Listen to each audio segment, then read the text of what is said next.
कीलक स्तोत्र।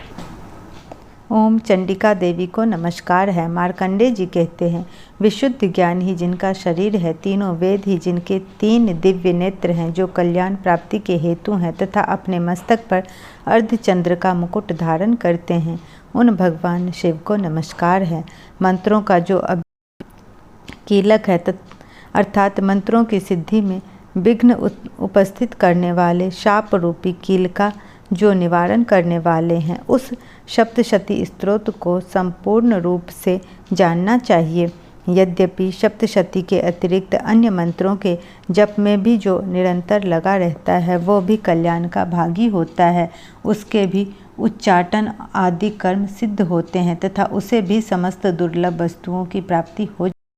तथापि जो अन्य मंत्रों का जप न करके केवल इस सप्तशती नामक स्तोत्र से ही देवी की स्तुति करते हैं, उन्हें स्तुति मात्र से ही सच्चिदानंद स्वरूपिणी देवी सिद्ध हो जाती है।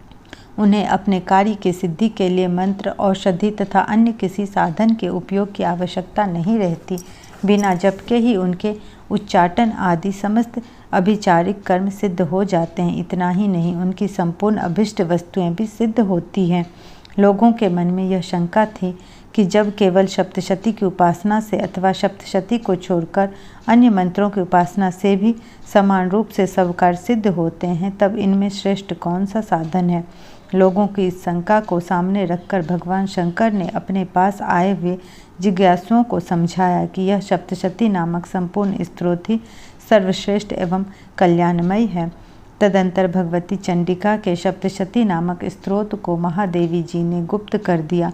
सप्तशती के पाठ से जो पुण्य प्राप्त होता है, उसकी कभी समाप्ति नहीं होती, किंतु अन्य मंत्रों के जप जन पुण्य की समाप्ति हो जाती है। अतः भगवान शिव ने अन्य मंत्रों की अपेक्षा जो सप्तशती की श्रेष्ठता का निर्णय किया, उसे यथार्थ ही जानना चाहिए। अन्य मंत्रों का जप करने वाला पुरुष भी यदि सप्तशती के स्तोत्र और जप का अनुष्ठान कर ले, तो वह भी पूर्ण रूप से ही कल्याण का भागी होता है। इसमें तनिक भी संदेह नहीं है।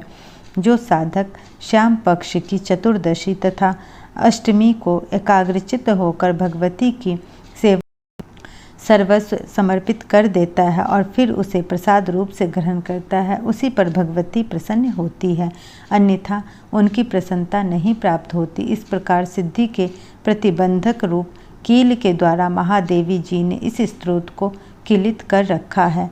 जो पूर्वोक्त निष्कीलन करके इस सप्तशती स्तोत्र का प्रतिपादन स्पष्ट उच्चारण पूर्वक पाठ करता है, वह मनुष्य सिद्ध हो जाता है। वही देवी का पार्षद होता है और वही गंधर्व भी होता है।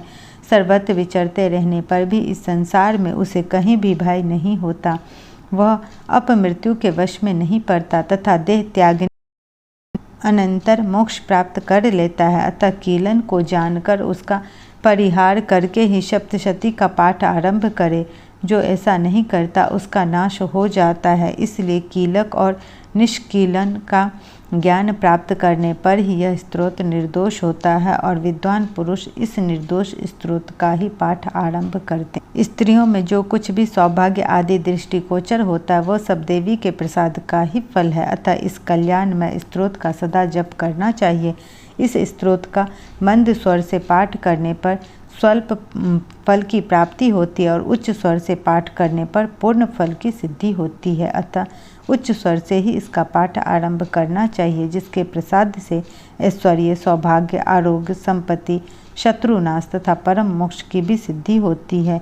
उन कल्याणमयी जगदम्बा की स्तुति मनुष्य क्यों नहीं करते।